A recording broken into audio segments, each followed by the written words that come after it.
Good afternoon, Bermuda. I'm joined today by my colleague, the Minister of Social Development and Seniors, the Honorable Tinee Furbert, to highlight the initiatives for the Ministry of Youth, Culture, and Sport as outlined in the 2021 throne speech.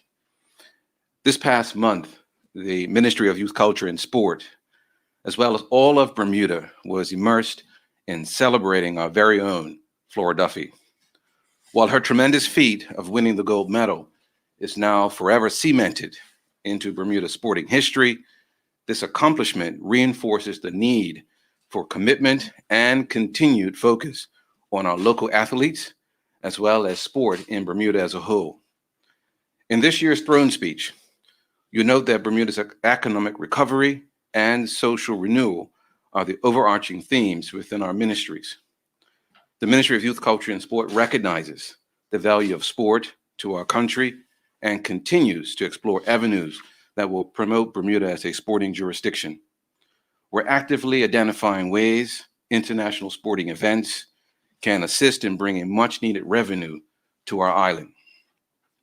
Additionally, attracting more sporting events for our amateur as well as our collegiate athletes to our shores will enhance the development of our athletes by exposing them to quality international competition and open more pathways for them to further their education through sports.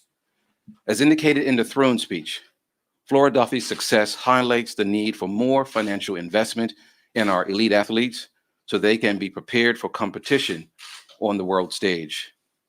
This will be one of the ministry's primary goals, as well as a primary goal of the national sport policy to be developed by the Ministry of Youth, Culture, and Sport. The first step towards achieving these goals of the policy will be to development of a 5-year plan. The plan will outline the steps needed to create an environment supporting consistent excellence in sport and underscoring the central role of sport in our society.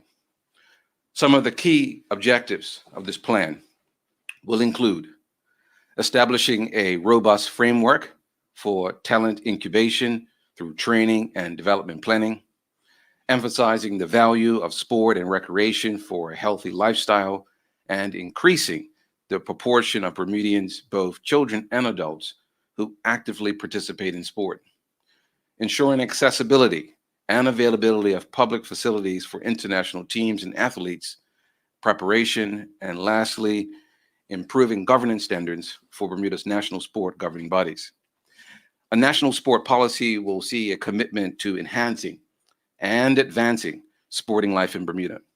The ultimate goal will be to create a platform that allows us to address the key needs of our young athletes and a structure that supports the success of Bermudian athletes as a whole. By doing so, the national sport policy will establish, beyond a shadow of a doubt, the essential role sport plays in our community as well as to our well-being. The implementation of this policy will highlight the impact of sport on our physical health, youth development, and our national pride. Through our national sports policy, we will see increased participation, performance development, and adequate and appropriate funding to support our athletes as they compete on the international stage. As will be indicated in the national sports policy, this will be a collective community effort, and I look forward to seeing the various contributions from our professional athletes, both past and present, and our sporting agencies here on the island. Flora Duffy's win, as well as the success of athletes overseas, has become a source of tremendous inspiration for us as a country, especially our youth athletes.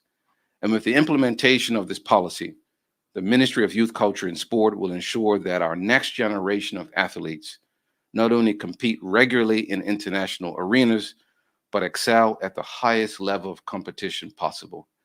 Thank you very much.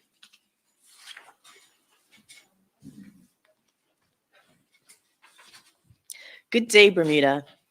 The focus of the Ministry of Social Development and Seniors is to ensure that social policies and services are in place to protect, assist, inform, and empower the most vulnerable within our community. This year's throne speech theme, social renewal and economic recovery, working together to move Bermuda beyond the pandemic, intricately involves the work of the ministry. And following the November 5th speech from the throne, today I would like to provide an update on 2020's initiatives and highlight the area of focus for 2021. In November 2020, speech from the throne, this ministry focused on 3 key initiatives: replace the Child Care Placement Board, Independent Living Program, and the National Senior Strategy. The ministry will, in short order, unveil a new entity that will replace the Child Care Placement Board. This group's main role is to advocate for the children in care by fostering a platform where children's voices will be heard. They will aim to provide a best policy practice by assessing the potential effects of existing and proposed government standards, programs, and policies. The government remains committed to strengthening legislation that impacts our children in care to guarantee that their voices are heard and their rights are upheld. In the spirit of collaboration, this ministry has provided an avenue in which the third sector and the general public could provide feedback. We have provided feedback through stakeholder engagement meetings, and we look forward to launching this initiative shortly.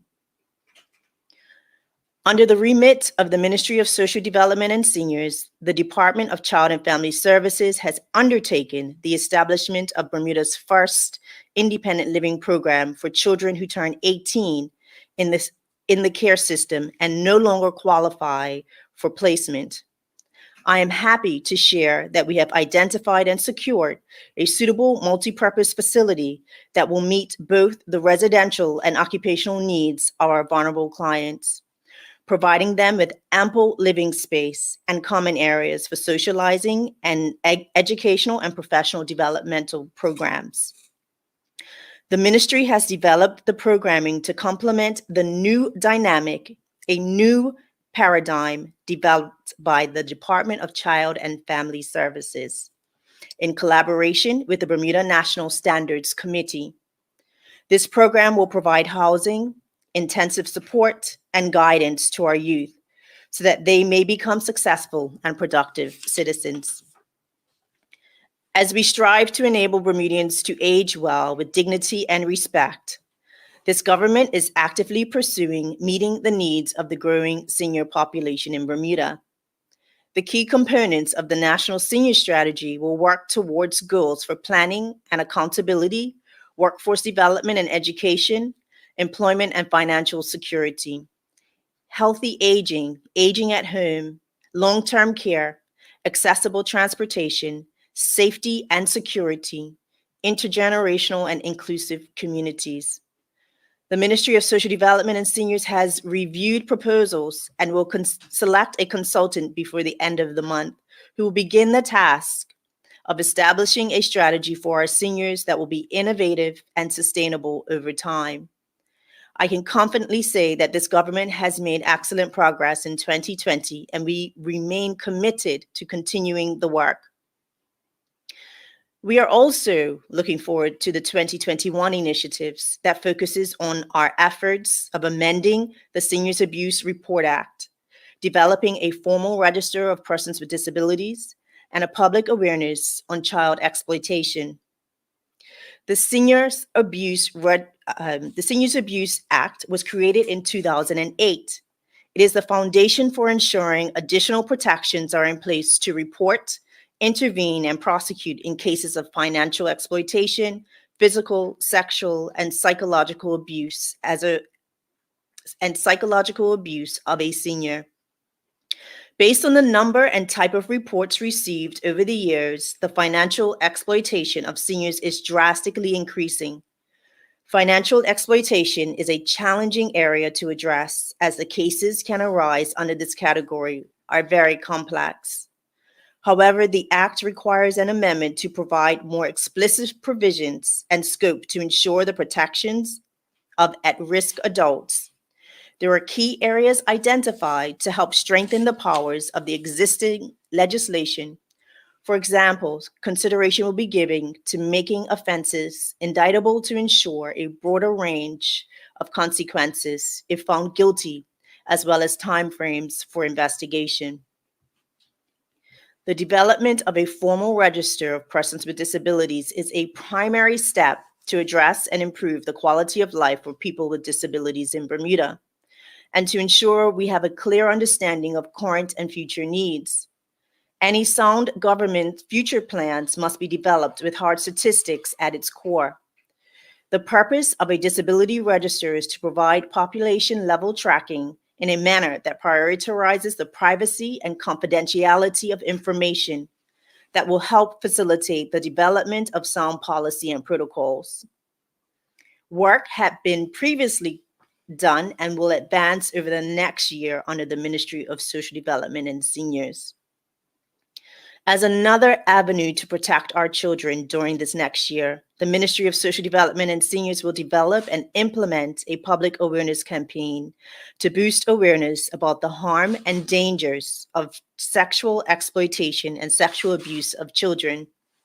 These measures will be enhanced with the development of a unit within the Department of Child and Family Services that will receive specialized assessment and treatment training for child victims and child offenders of sexual abuse. As we discuss how the ministry continues to strengthen the protections and rights of children in the realm of child protection, the initiative of Litigation Guardians has also been progressed tremendously since my last update. The group to assist with embedding of the Litigation Guardian training are now on island. There are 2 consultants, Anthony Douglas and Cyrus Lazarde, facilitated by Government House, Deputy Governor, and the Foreign Commonwealth Office. They have been meeting with critical stakeholders to bolster the training of our Litigation Guardian regime.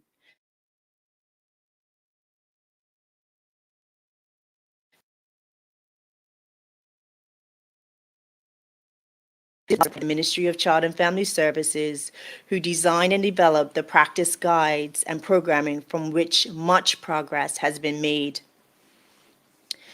In conclusion, this ministry's mission is to protect all individuals during their lifetime and facilitate their well-being, and I look forward to continuing the work that our country needs to accomplish this. Thank you for listening, Bermuda. At this time, I welcome questions from the media. Thank you, Mr. Connolly. Yep, that's you from the Royal Gazette, is it? Yeah, Sean Connolly. Yes, Mr. Connolly. Hello, Ministers. Sean Connolly from the Royal Gazette. I've just taken over reporting politics. It's very nice to meet you. Nice to meet you. If I could start with Mr. Furbert. You said the Children's Commission creation was, your top priority, or you listed it as the #1 priority from the throne speech a year ago. Very little seems to have happened since then. Why was that? And you now say that it's about to come online. What is the timeline for that, and what's the costing for that, please? Thank you for your question. I would not say that not much work has been done, as lots of work has been done. We've gone through much stakeholder meetings and looking at this process in detail, and we will be announcing shortly where we are progressing with this. I'm actually quite happy about the progress that we've made in regards to replacing the Child Care Placement Board, particularly giving the voice of children in care a priority within this new body that we're looking to put forward to the country. So when do you think it could be up and running then, if all this work has been done?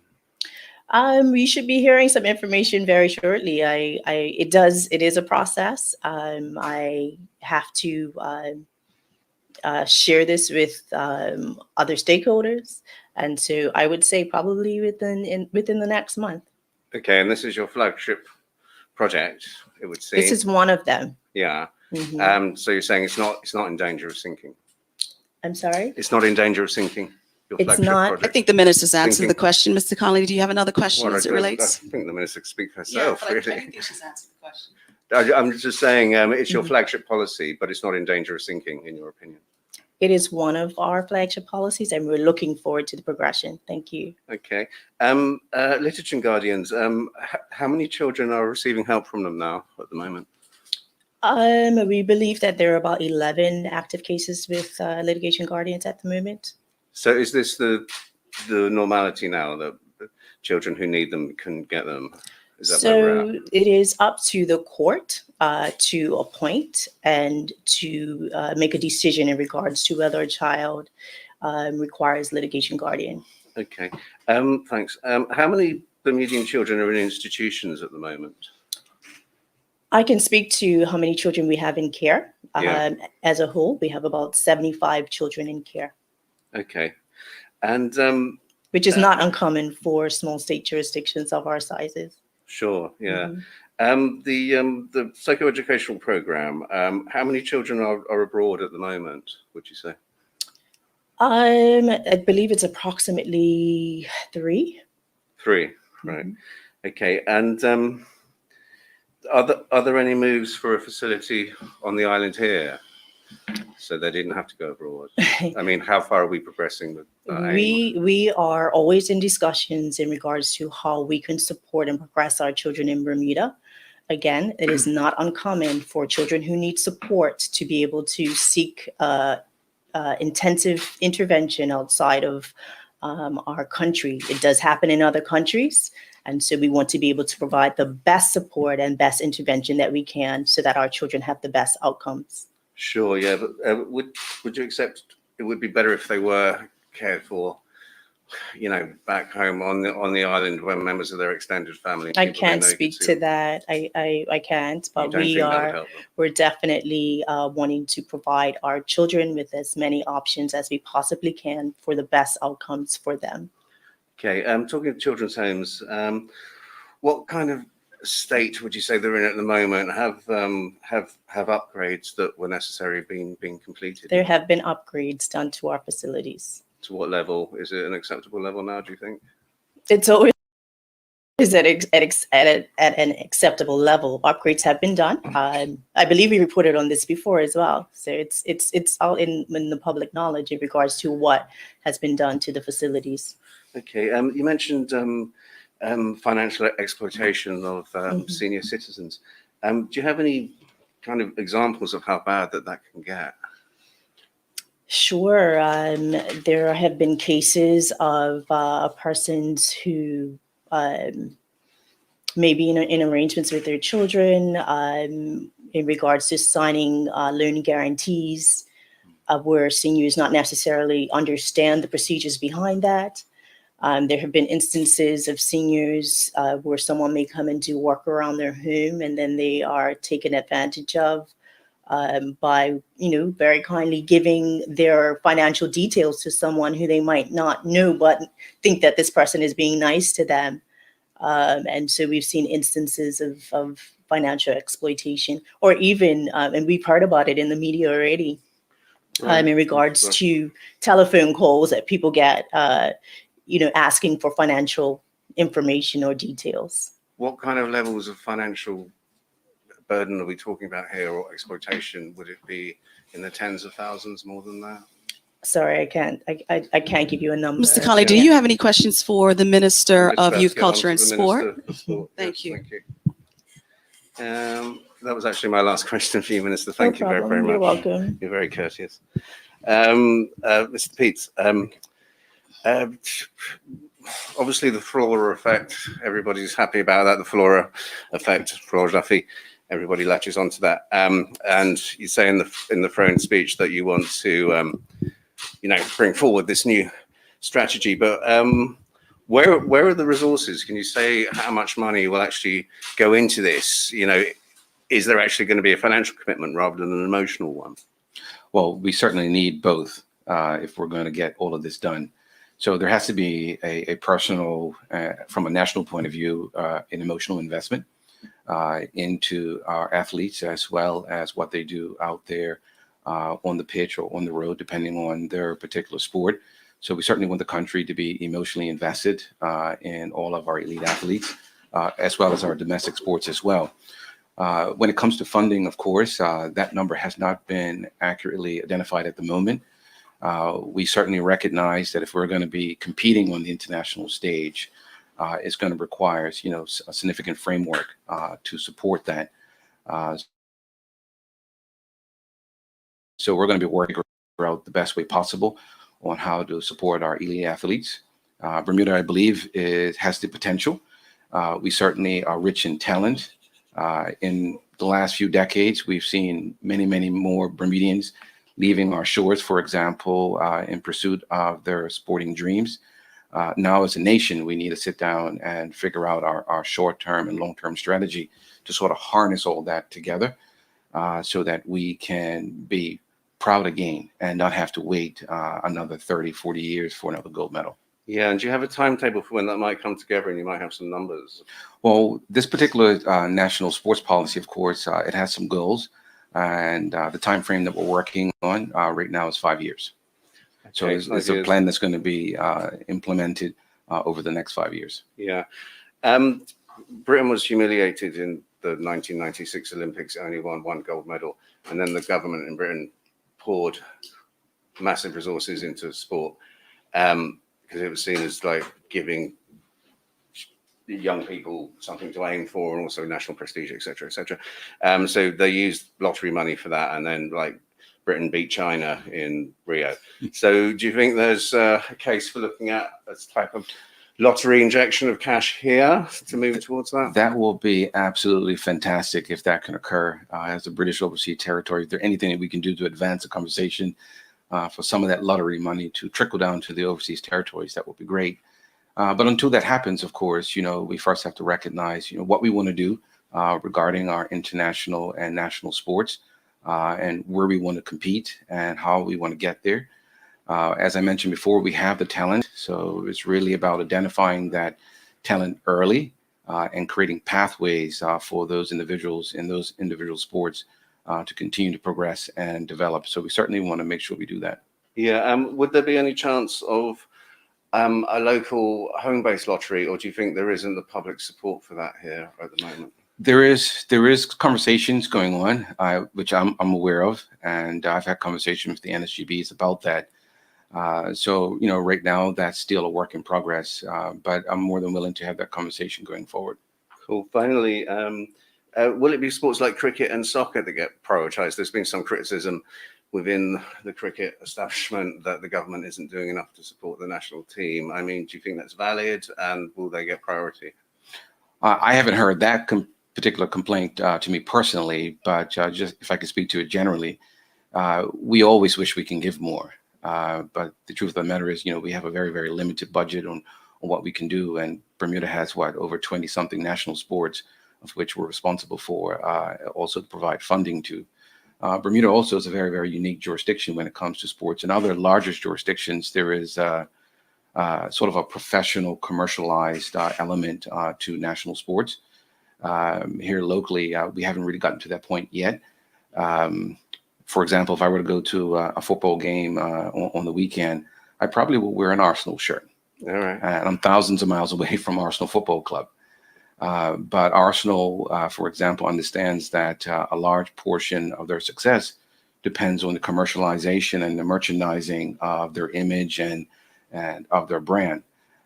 We're here locally, of course, we're in a very, very small environment. There probably isn't a lot of opportunity for that type of commercialization to produce that type of revenue to support the sports. But we have to find a way to fund our sports in a way that we can begin to sort of harness some of this talent that we have into something that can actually punch more regularly above its weight. And you see investment in sport as an investment in society, drawing young people away from perhaps the gang culture or violent culture that they could otherwise be. It's well been researched. Sports has a way of not only retaining individuals in education, but also steering them away from antisocial behavior as well. So COVID hasn't been kind to us this last 18 months, particularly as it relates to sports. We certainly need to get back to our recreation as well as our league play for all of our sports. I'm glad we're doing that now. Hopefully we can continue that without disruption, because long term, we don't know the long term effects of COVID and what that means to our kids from an emotional point of view or as well from a social point of view. But we do know that sports has an ability to keep people engaged as well as away from antisocial behavior. Great, thanks. It was nice to meet you. Thank you. Thank you very much, members of the media. Thank you very much, ministers, for that very comprehensive overview regarding the 2020 Throne Speech Initiatives. That concludes our press briefing today. Thank you. Thank you.